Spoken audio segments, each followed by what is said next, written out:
And news just coming in. Sources close to the Afghanistan caretaker, Vice President Amrullah Saleh, have now claimed that Saleh's house in Panjshir has been attacked by Pakistan twice. Amrullah Saleh was moved to an undisclosed location in Panjshir. On the phone line with me is our senior executive editor, Abhishek Kapoor. Good morning, Abhishek. Not great news coming in from Afghanistan, particularly so about Amrullah Saleh. But this is not the first time, Abhishek, that Pakistan and the ISI per se have tried to eliminate him. It's happened in the past as well, because he's been an outspoken critic of Pakistan. Well, yes, you are right, Nupur. Unfortunately, what is happening is something which the international community has to get involved with now, given the fact that it's no more just about the Taliban militia attacking the resistance forces, trying to corner them in Panjshir. It's about professional military aiding, abetting, assisting, providing ground support, air support to Taliban against the resistance. Remember, the original plan was perhaps that the national forces would be provided ground support and air support by the Americans, by the NATO troops, NATO forces, to make sure that the Taliban advance does not happen in the manner in which it has. But then it's happening in reverse, that the NATO is gone, Americans are gone, and the Pakistani military air force are making sure that the Taliban's grip over Afghanistan is absolutely complete by crushing the Panjshir resistance. Remember, it's about 80-odd kilometers of the valley.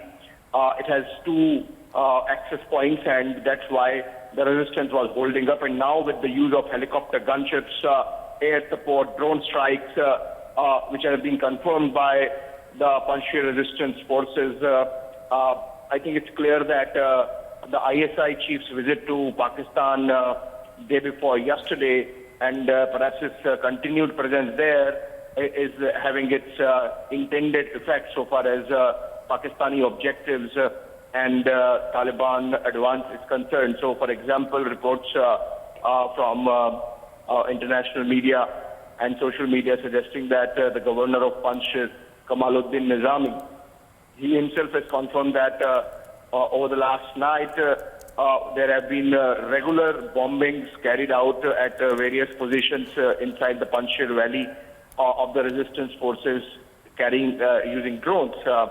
And similarly, helicopter gunships have been used in targeted killings. In fact, it has been confirmed now by the resistance forces themselves that their spokesperson and someone who was a very senior journalist who was communicating at large with the global community on behalf of resistance forces, Fahim Dasti, has been eliminated along with General Zara. So I think if you look at it, it does not look good. General Abdul Wadud Zara was also eliminated along with Fahim Dasti, and this clearly is leaving the global community, looking bad, because if Pakistan can get involved with this impunity, and if the ISI chief can get himself pictured and then oversee and monitor the operations the entire night to corner and almost finish off the resistance forces, then I think it's high time that the global community hold a mirror to itself. Now, and as you pointed out, Abhishek, we have seen Ahmad Masood as well as Amrullah Saleh make repeated, pleas to the global community, including the UN, to come in and, help them. I remember earlier on when the resistance was being mounted, there was an editorial that Amrullah Saleh wrote asking Western powers to intervene and to make sure that, Afghanistan doesn't descend into what it was when the Taliban first took over in the 1990s. But why do you think those are falling on deaf ears as of now? Well, on the face of it, Nupur, it's clear that the Americans have washed their hands off Afghanistan, believing that it was their longest war and that they are not into nation building. But I think this is a different ballgame altogether.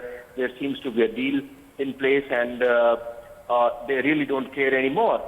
Nothing else can be said. It's unfortunate, it's flabbergasting, but then what do you do when all this is happening and the Americans are silent? In fact, this week sometime Secretary of State Antony Blinken is perhaps going to fly down to Doha and negotiate with the Taliban evacuation of the rest of the stuck Americans. And I think all the noises that have been made, not one has been in support of resistance forces in any manner, except for saying that the government has to be inclusive and that no human rights violations should take place. I mean, that still does not delegitimize the kind of war, not just war, but then involvement of Pakistan. I think it's just a charade is left, unfortunately, Nupur, and the fact that the resistance forces are fighting with their backs to the wall and there is no support coming in.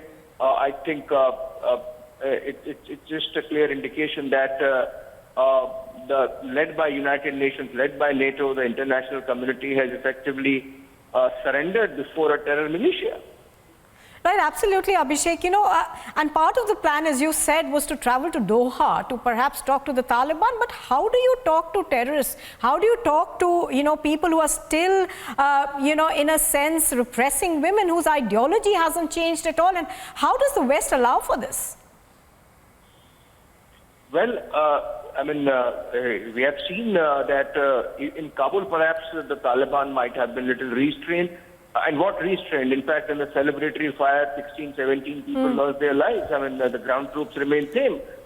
In the provinces, all reports coming in of targeted executions and purge being carried out of people associated with the earlier regime and those who do not fit into the Talibani worldview about what kind of Islam the people in their domain should be following. So I think even on that count, I think nothing has changed.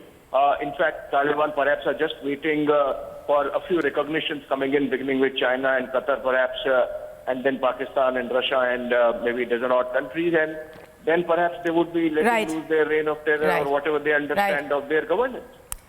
Absolutely. Abhishek, stay with us. Wing Commander Bakshi also on the phone line with me. Good morning, Wing Commander Bakshi. Thank you for joining us on Republic TV.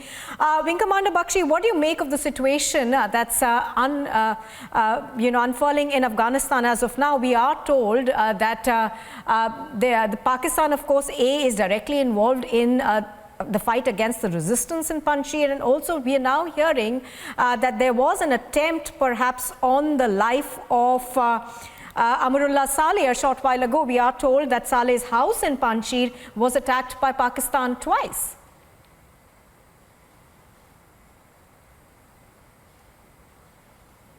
Wing Commander Bakshi, can you hear us?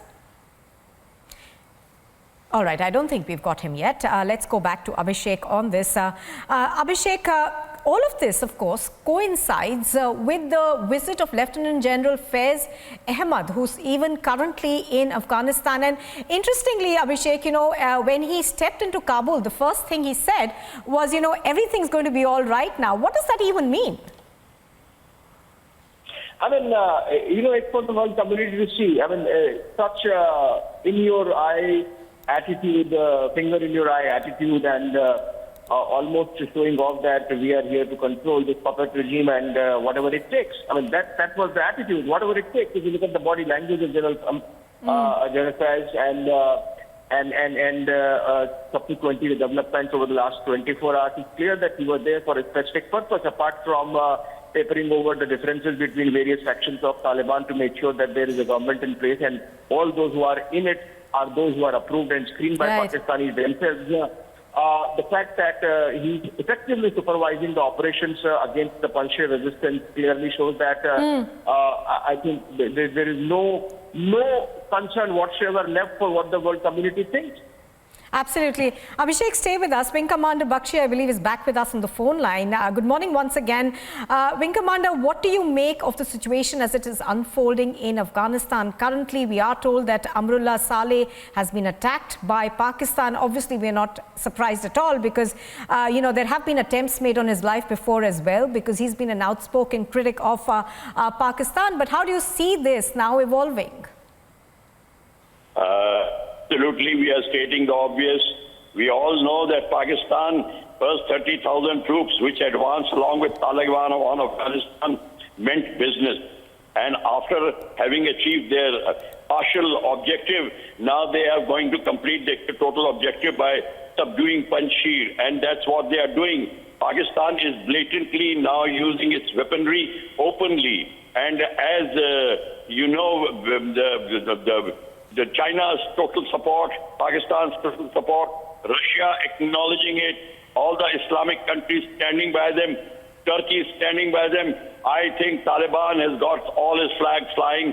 They are not only going to establish the government, they are going to get, probably they're dreaming of the places in United Nations and other organizations, and that's why they're so blatantly carrying on the attack. Pakistan has now joined in, and you'd never know. After some time, China will also directly join in. So there is nothing to stop anybody there. After the period of America is over, and America very, very blatantly and in a very strange manner has evacuated, trying to show the mental respectability that they're standing by their old decision. Actually, this is what happens when you treat the third world countries in such a manner as like America has treated, and this is the outcome of the whole thing. Yes, the war will take place, perhaps. Panjshir may succumb, perhaps. Probably there will be intervention of international bodies. At the moment, international bodies have not shown any major interest, including United Nations and all the organizations. They have not even stepped into this whole thing. They are trying to, everybody's trying to find out an excuse how to not to step in.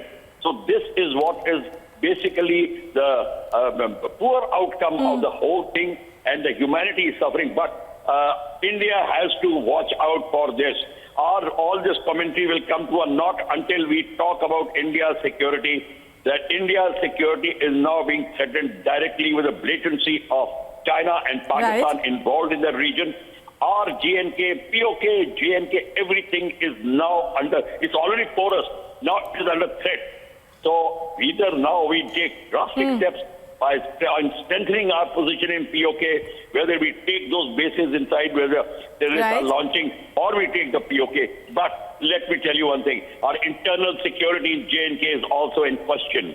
Until and unless we do something about it, sleeper cells, etc., nothing will come. We can forget about Taliban, we can forget about Panjshir. What is going to happen in India is the final outcome of this.